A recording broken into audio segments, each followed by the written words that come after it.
Ha ha ha hallelujah. Ah ha ha hallelujah. Ah ha ha hallelujah. Ah ha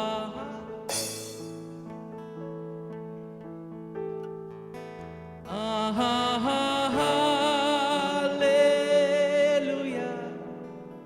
Ah ha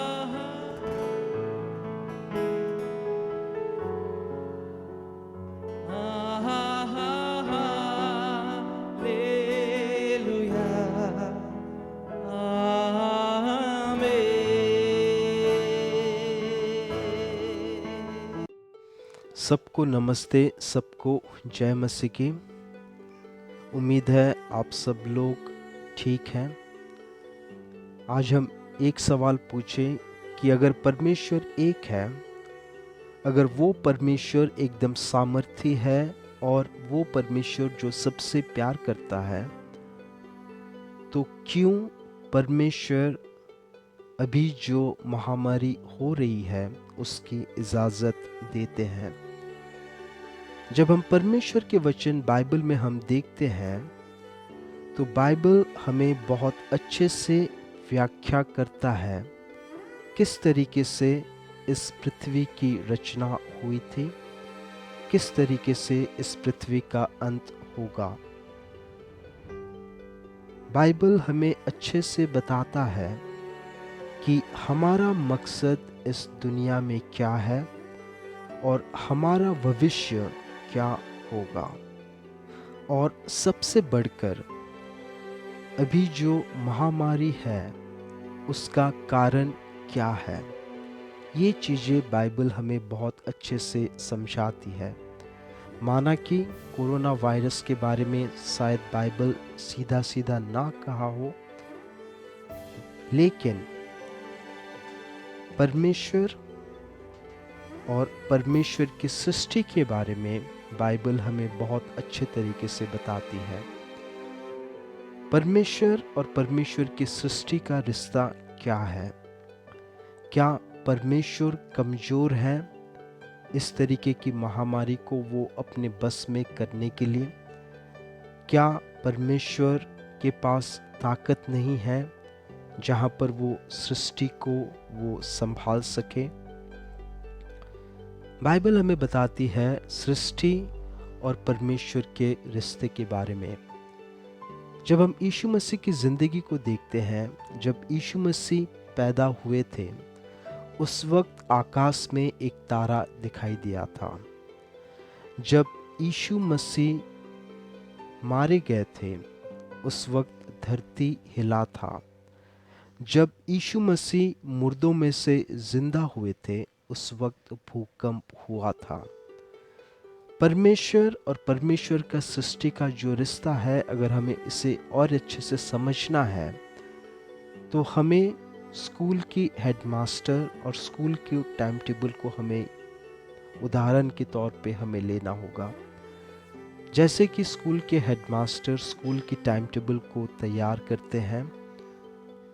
मान लीजिए कि वो कहते हैं कि सोमवार का पहला पीरियड जो है वो अंग्रेजी की पीरियड होगी, लेकिन अचानक से वो उस दिन आते हैं और कहते हैं कि अब अंग्रेजी नहीं बल्कि मैथ्स की क्लास होगी।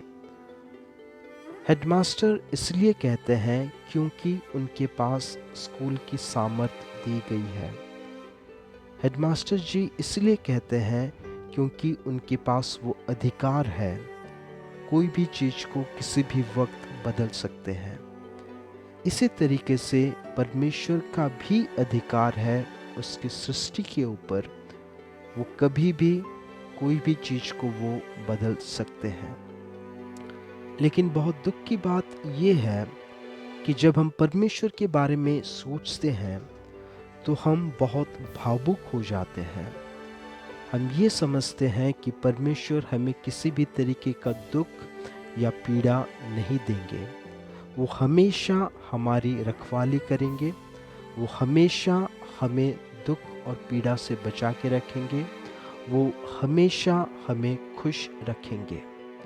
और हमें खुश रहने के लिए हर एक इंसान को सेहत और पैसे की ज़रूरत होती है। और हम ये सोचते हैं कि अगर कोई बीमार है या फिर कोई गरीब है, तो हम ये सोचते हैं कि परमेश्वर उनसे प्रेम नहीं रखते हैं। परमेश्वर का वचन बाइबल लेकिन बहुत दूसरे तरीके से बताता है। वचन हमें ये बताता है कि बाइबल में परमेश्वर जो है वो हमेशा सही करते हैं। वो कभी कोई चीज़ को गलत नहीं करते, बल्कि बाइबल हमें ये भी बताती है कि जो इंसान गलत है, परमेश्वर ने उस इंसान की हिसाब करने के लिए एक दिन उन्होंने तय किया है। उन्होंने एक दिन तय किया है जहाँ पे जो दुष्ट हैं उनको दंड देने के लिए और जो अच्छे हैं उनको पुरस्कार देने के लिए।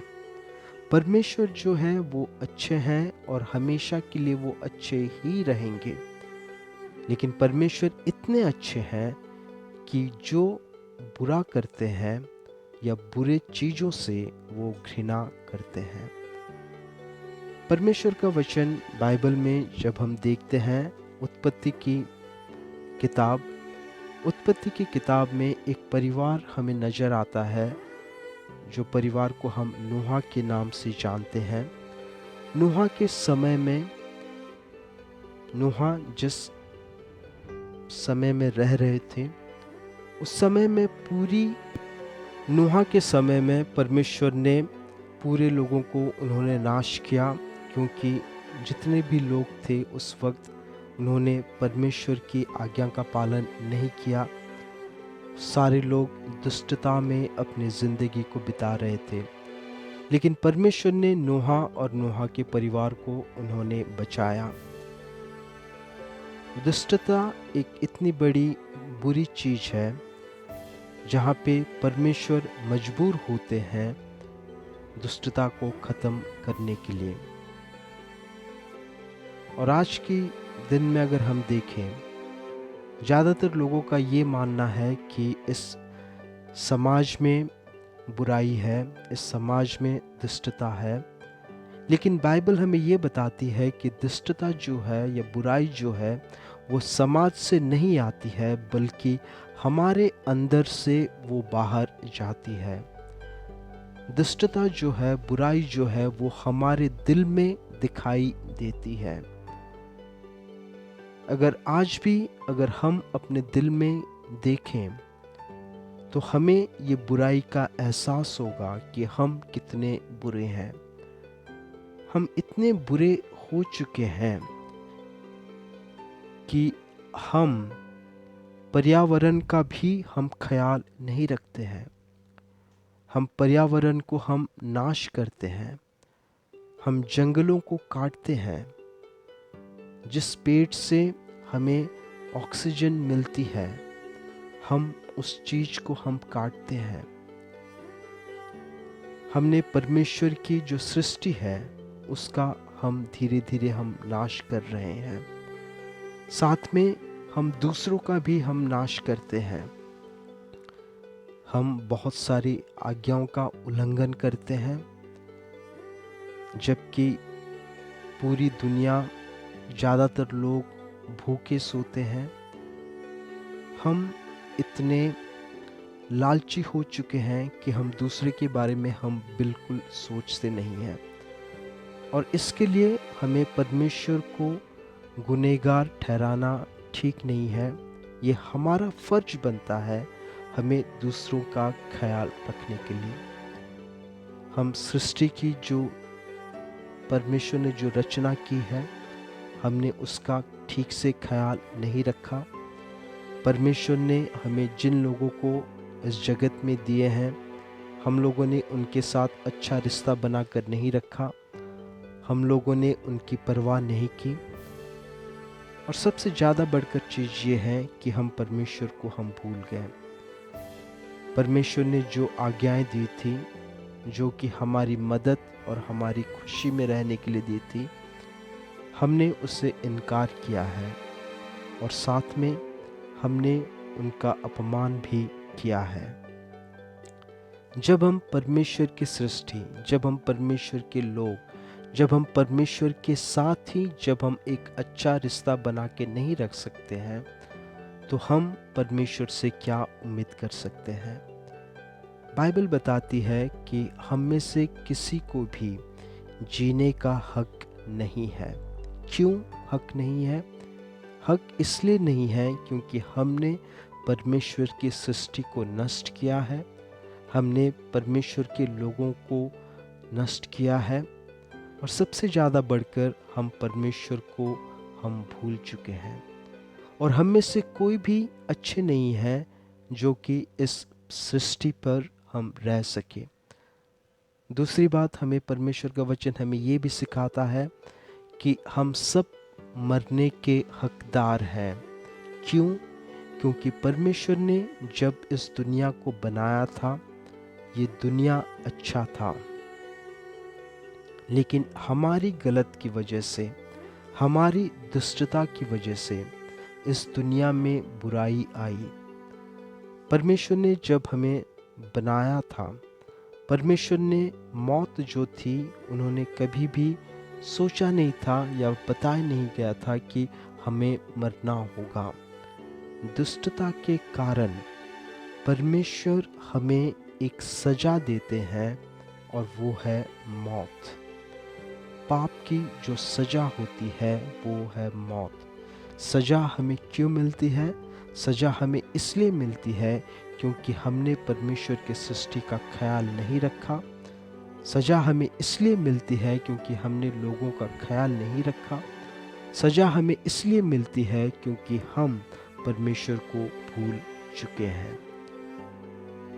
सृष्टि और इंसान की व्यवहार दोनों साथ में जुड़े हैं। जब हम सृष्टि का सही से ख्याल नहीं रख सकते हैं, तो हम इस दुनिया में भी रहने का हमारा कोई हक नहीं बनता है। 2020 साल पहले यीशु मसीह ने ये कहा कि अंत के दिनों में या आखिरी के वक्त में महामारी, भूकंप, ये सारे चीज़ ज़्यादा देखने को मिलेंगी। लोगों में पीड़ा ज़्यादा देखने को मिलेंगी। ये पीड़ा शायद लोगों की वजह से या सृष्टि के वजह से हमें इन सब चीज़ों का सामना करना पड़ेगा। इन सब चीज़ों का सामना हमें क्यों करना पड़ेगा? हमें सामना इसलिए करना पड़ेगा क्योंकि हमने परमेश्वर को भूल चुके हैं। जब हम परमेश्वर को भूल जाते हैं, परमेश्वर भी हमें भूल जाते हैं। परमेश्वर ने साथ में एक दिन तय किया है जहाँ पे वो सारे सृष्टि को वो नाश करेंगे और वो फिर से वो शुरू करेंगे। अगर परमेश्वर ने वो दिन तय किया है, तो वो चीज़ अभी क्यों नहीं हो रही है?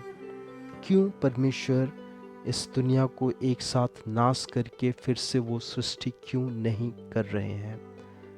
परमेश्वर नहीं करते हैं, इसलिए नहीं करते हैं क्योंकि उन्हें कोई भी चीज़ नाश करने में उन्हें पसंद नहीं आता है।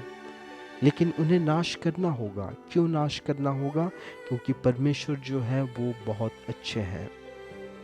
मान लीजिए कि परमेश्वर हमें उस नए सृष्टि में वो लेके जाते हैं जहाँ पे हमें मजबूरी से अच्छा करना पड़ता है, मजबूरी से उनकी आज्ञा का पालन करना पड़ता है।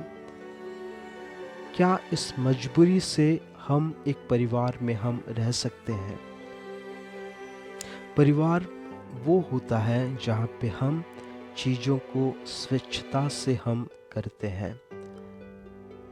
परमेश्वर हमें वक्त इसलिए देते हैं ताकि हम स्वेच्छता से हम अपने आप को बदलें, हम अपने आप को मन फिराएं। महामारी एक ऐसी चीज़ है जहाँ पे परमेश्वर हमें याद दिलाते हैं कि हमें न्याय की ज़रूरत है, लेकिन साथ में वो हमें ये भी याद दिलाते हैं कि उनकी करुणा जो है वो हमें मदद करती है हमारी ज़िंदगी को बदलने के लिए। आज अगर हम ज़िंदा हैं तो इसका मतलब ये नहीं है जो कि इस दुनिया से गुजर गए हैं उनसे हम अच्छे हैं, लेकिन परमेश्वर उनकी करुणा की वजह से हमें ज़िंदा रखा है ताकि हम उनकी आज्ञाओं का, उनके प्रेम को और उनके न्याय को हम समझ पाएं। परमेश्वर हमारी मदद करे कि परमेश्वर की आज्ञा, उनके न्याय और उनको करुणा को हम समझें जब हम इस महामारी में गुजर रहे हैं। हमारे स्वर्गीय पिता, आज हम फिर एक बार आपके चरणों में आते हैं और हम आपके पास फिर एक बार प्रार्थना करते हैं कि आप हमारे मन को बदलिए, आप हमारे दिल बदलिए और आपने हमसे जो भविष्य के लिए जो वादा किया है उस वादे को पूरे होने में और पूरे करने में आप हमारी मदद करिए। फिर एक बार इस महामारी से जितने भी लोग गुजर रहे हैं हम सब के लिए प्रार्थना करते हैं उनकी जिस तरीके की भी सहायता की ज़रूरत है, हम प्रार्थना करते हैं कि उनकी सहायता में हम आगे बढ़ पाएँ, उनको सहायता करने में हम आगे जा पाएँ। पिता, धन्यवाद देते हैं कि आपने हमारी इस प्रार्थना को सुना है। ये प्रार्थना हम यीशु मसीह के पवित्र नाम से मांगते हैं,